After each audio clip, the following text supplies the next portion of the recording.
불가리아와 체코 경기 먼저 살펴보겠습니다. 불가리아는 이번 2주차 스타트가 굉장히 좋았습니다. 이탈리아를 상대로 한 세트를 따냈었고 어제 중국을 상대로는 3대2 풀세트 접전 끝에 아쉽게 패하면서 승점까지 획득하면서 이 어려운 팀들을 상대로 굉장히 좀 좋은 경기력을 보여줬다. 이렇게 볼 수가 있을 것 같습니다.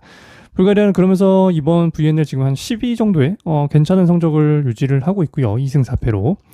사실 작년에 불가리아가 전체 2승 10패로 꼴찌를 했었기 때문에 우리나라보다도 이제 낮은 순위를 기록했었기 때문에 올해 굉장히 괜찮은 경기력을 보여주고 있다 이렇게 볼 수가 있을 것 같고요. 그럼에도 이 두 번의 경기에서 좀 잃은 것도 있습니다. 이 불가리아와 이탈리아 경기의 이제 리포트인데 이게 이제 1, 2, 3, 4, 5세트를 뜻하고 까만색이 이제 스타팅 라인업 그리고 이제 하얀색이 교체를 뜻하는데 이탈리아를 보시면 굉장히 많은 선수들이 이렇게 왔다 갔다 하는 걸 볼 수 있지만 불가리아 같은 경우에는 이제 나오는 선수들만 계속 나오고 있습니다.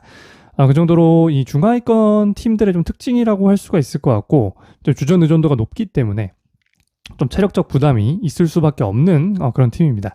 중국과의 경기도 보시면은 중국은 굉장히 좀 많은 선수들이 나왔지만 불가리아는 역시 좀 나오는 선수들 위주로 나오는 그런 모습을 보여주고 있고요. 물론 불가리아가 좀 로테이션을 돌리긴 했습니다만 결국 이제 핵심 선수들은 정해져 있고 결국에는 좀 체력적 부담이 있을 수밖에 없는 상황이고요.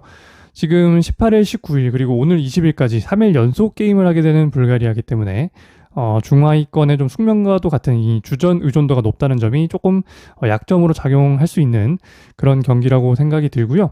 체코 같은 경우에는 일단 첫 경기 중국과의 경기에서 한 세트를 따내면서 나쁘지 않은 경기력 보여줬었고 1주차에도 뭐 미국을 잡아내기도 했었고 전체적으로 경기력이 상당히 좋았습니다. 체코는 이제 18일날 경기를 중국과 했었고 하루 휴식 후에 오늘 불가리아를 만나기 때문에 불가리아보다는 확실히 조금 좋은 일정이라고 볼 수가 있을 것 같고요.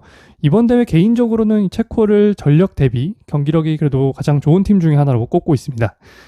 이제 15번에 이제 옐라로바라는 이 미들블로커의 속공 능력치가 굉장히 좀 눈에 띄었고, 그리고 이 브란츠스카라는 선수, 이 선수가 이제 20살의 어린 선수인데, 지금 전체 공격 순위 지금 10위권에, 에고누나 스티샤크와 함께 위치를 해 있고, 성공률을 봐도 전 최상위권 선수들과 비교를 해봐도 성공률이 크게 떨어지지 않을 만큼 이번 대회 굉장히 좋은 공격력을 보여주고 있습니다. 그래서 체코가 지금 미들블로커에서 한 자리 그리고 아포지 쪽에서 한 자리 굉장히 좀 눈에 띄는 선수들이 있었고 경기력이 전체적으로 좀 좋았습니다. 그리고 수비력이 꽤나 괜찮았었기 때문에 불가리아가 어떻게 보면은 조금 경기 후반으로 갈수록 체력적 약점을 보일 수 있는 경기라서 체코가 수비적으로만 조금 더 신경을 써준다면 충분히 체코가 좀 해볼 만한 경기라고 생각이 들고요. 어떻게 보면 이 중하위권 간의 싸움 서로 해볼 만한 그런 경기입니다. 그래서 일정상에 조금 영향을 많이 받을 수밖에 없는 경기고 이번 대회 체코의 경기력이 나쁘지 않다고 생각을 하고 있기 때문에 체코 프렌 쪽으로 이 경기는 보고 있고요. 두 번째 경기는 이제 이탈리아와 이제 일본 경기인데 이탈리아는 이번 2주차 일정을 보시면 이제 18일, 19일 경기를 각각 했고요. 오늘 역시 3일 연속 게임입니다. 역시 팀의 가장 핵심인 이제 에고누의 이제 로테이션 여부가 가장 중요할 것 같고 1주차에도 사실 에고누가 4경기 중에 이제 한 경기는 결장을 했습니다. 앞으로 이제 남은 대회 중에 이제 8월에 열릴 세계 선수권 대회가 정말 메이저 대회이기 때문에 지금 VNL 같은 경우에는 이번 VNL은 올해는 조금 몸을 사리는 그런 국가들이 많이 보이는 모습이고 이탈리아 역시 지금 6전 전승을 거두고 있는 상황에서 굳이 에고누를 무리하게 투입할까 하는 그런 생각이 있습니다. 그래서 좀 로테이션 가능성, 이건 어찌까지만 이제 추측일 뿐이지만 로테이션 가능성이 있는 그런 상황이고요. 이탈리아가 이번 2주차 아포지 멤버를 보면은 원래는 이제 안트로포바라는 선수를 항상 데리고 왔었는데 이제 에고누의 서브 선수로 이번에 이제 말루아레라는 선수를 데려왔습니다. 이 선수도 상당히 유망주로 평가를 받고 있는데 아직까지는 성인 무대에서는 조금 경험이 부족한 선수이기 때문에 만약에 에고누가 나오지 않는다고 한다면 좀 기복이 있을 수 있습니다. 그래서 이거는 일본에게 충분히 좀 기회로 작용이 될 것 같고요.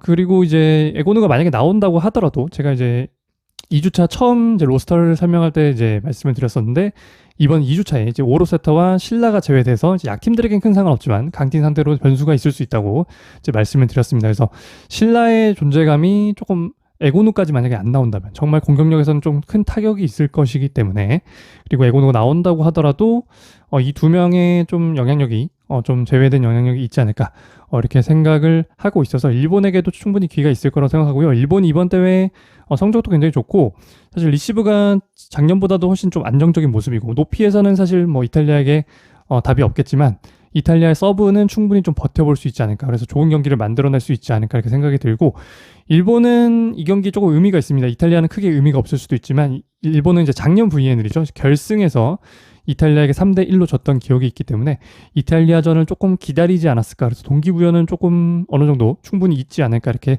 생각이 듭니다. 그래서 이 경기는 이제 오버 가능성이 조금 있다고 보고 있고, 뭐 욕심을 조금 내자면 이제 프레임까지도 보이는 그런 경기라고 볼 수 있겠고, 이제 두 개 중에 이제 하나를 골라서 가시면은 좋은 결과가 그래도 좀 있지 않을까 이렇게 생각을 하고 있습니다. 감사합니다.